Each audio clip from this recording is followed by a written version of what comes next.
All right, good morning and welcome to the wake-up call. Top of the morning to everybody. It's time to kick this call off. I've muted the lines and started the recording, and we appreciate you dialing in. If you don't know, we're in the book Little Things Matter, and just as an FYI, this morning I Googled Little Things Matter free download, and if you don't have the book, you can go and download a PDF of the whole book, which I did this morning. It's pretty handy to have. I have 2 books floating around the house here. Cindy's got one, and I've got one somewhere else, but just in case you don't have that book, it's a good one to have in your library, but if you don't, it's a good way to get, kind of keep up with where we are. We're on chapter 25 today, and with that, I'm going to introduce my lovely wife of 40 years here, Miss Cindy Wright, to take the call.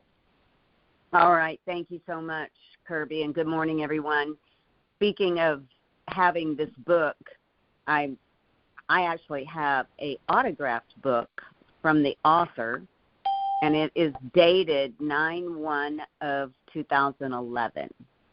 So this was 12 years ago when we were doing this call, and I had him on our 50th call, and I had him on our 100th call. So he actually came on and did one of the chapters, and he signed it, and he said, "Hi, Cindy.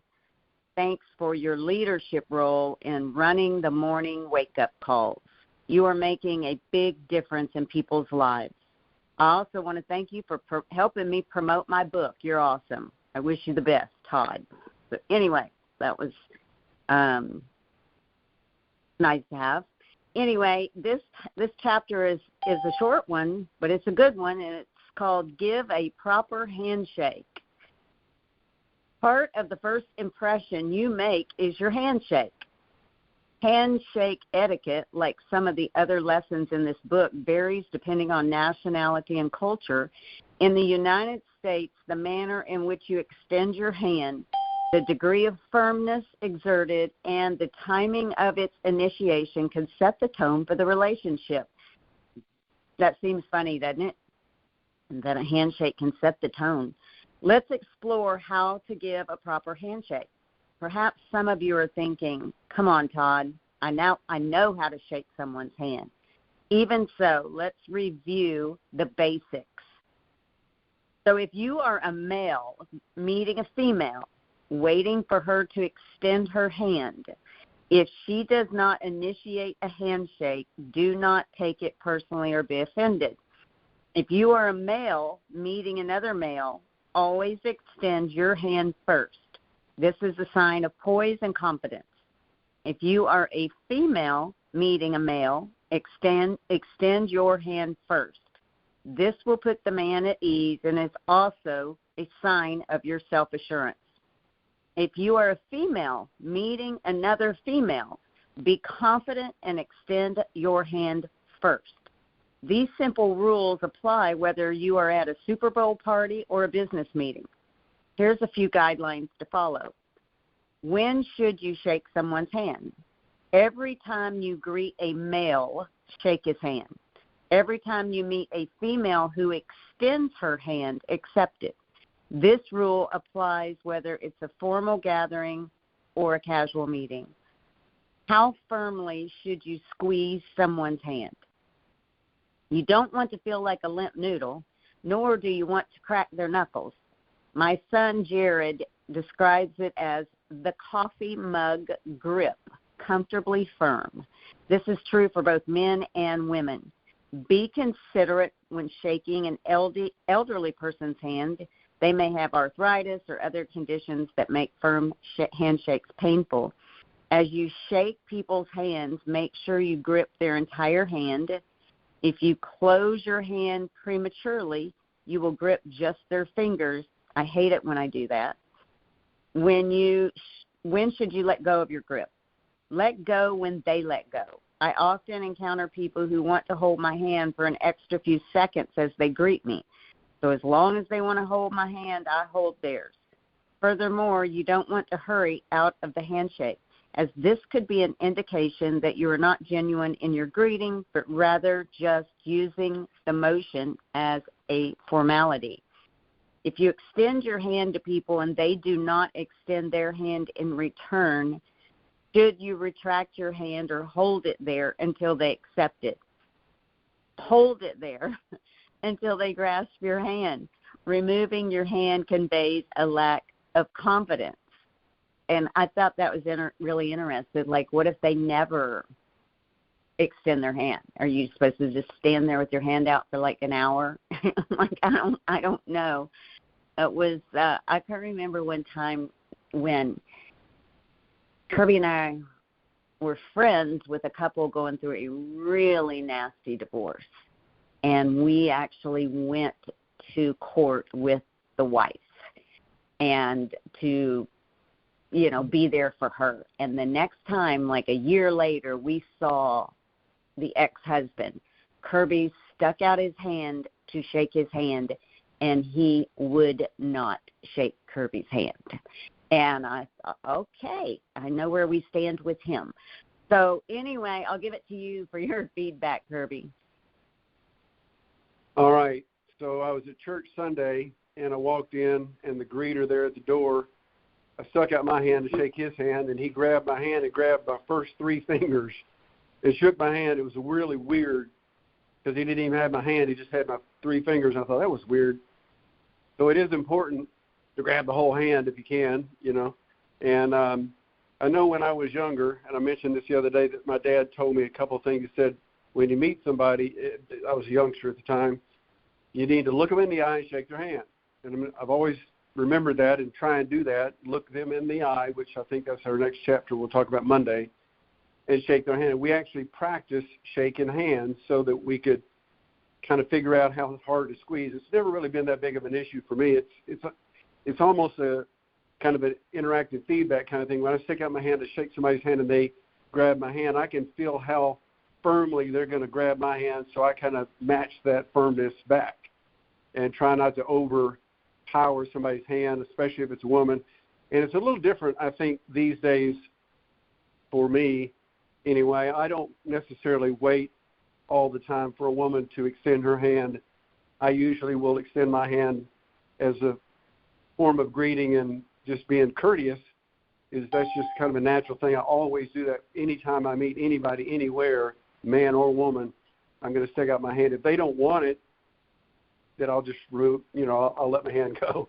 But it is really important, and you don't want the limp noodle thing either, where you just kind of barely hold their hand. It feels really weird. So for the kids, and this is a kind of a respect thing too. And I say for the kids, for the younger generation, I don't know how much this kind of thing is taught anymore, but to me, it's respect. When I meet a young person and they look me in the eye and they shake my hand firmly with confidence and introduce themselves, I'm impressed and I feel respected. If they don't, they're standing there with their hands in their pockets, looking down at the floor, shuffling their feet, I'm not impressed. Okay, I don't feel respected, and I don't feel like they have a clue what's going on in the real world. So, but that's another topic. So that was it for me, really. Just that was a lesson that my dad taught me, and it's something that I have used all my life, all my adult life. And it's really important, and it's one of those things, like I said, that may not be taught to the younger generation these days. So if you've got some younger generation around, take a minute to make sure that they know. I was thinking this morning, I'm pretty sure that I remember with our daughters, there was a point in time when I did this with them in practice, shaking hands, so that they could get an idea what it would be like in the real world. And I think that's made a difference. So with that, Cindy, I'll give it back to you if you have any final thoughts. Well, the thing that bothers me in a handshake is when another female shakes my hand and literally they're going to squeeze it off. Like, I've had people shake my hand and literally hurt me. And I am not an elderly person. And, it's like, are you trying to show that you're, like, strong and you got muscles or something? And, like, why would you shake somebody's hand, another female, so hard that it hurts? And I've had it happen several times.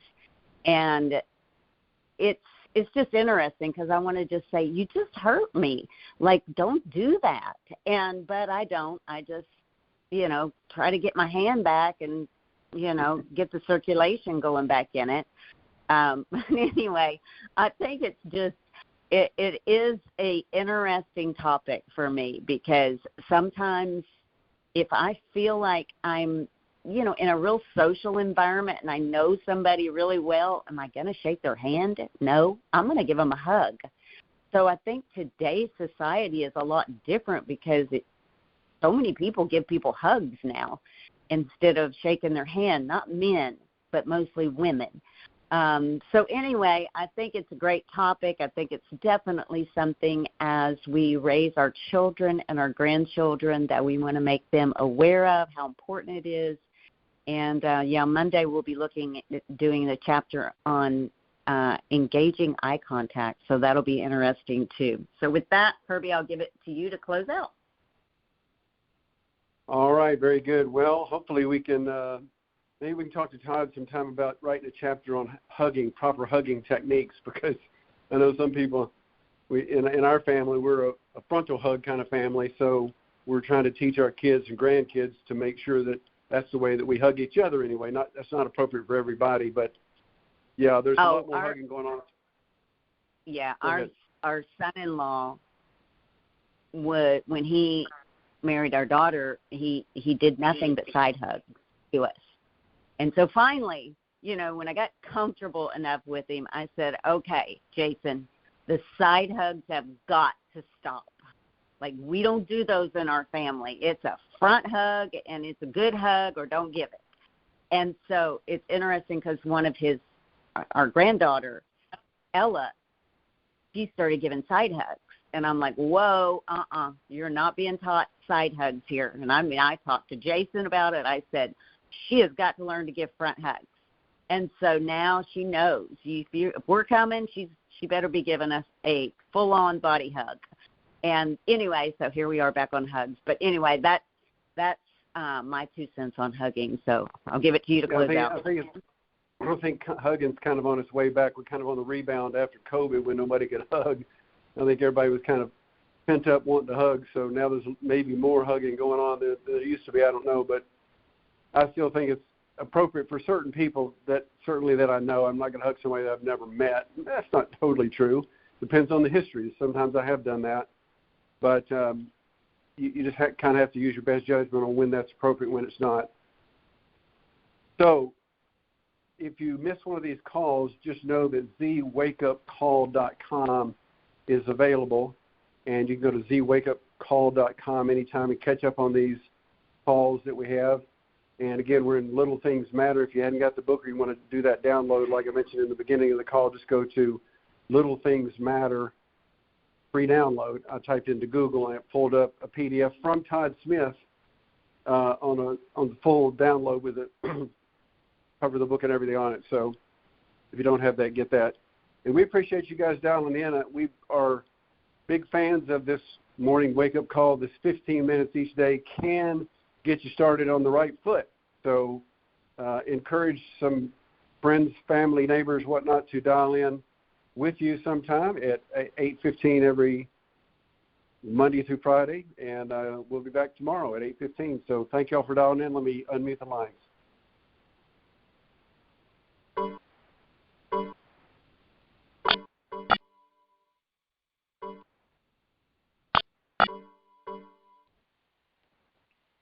Thank you guys, Cindy, California.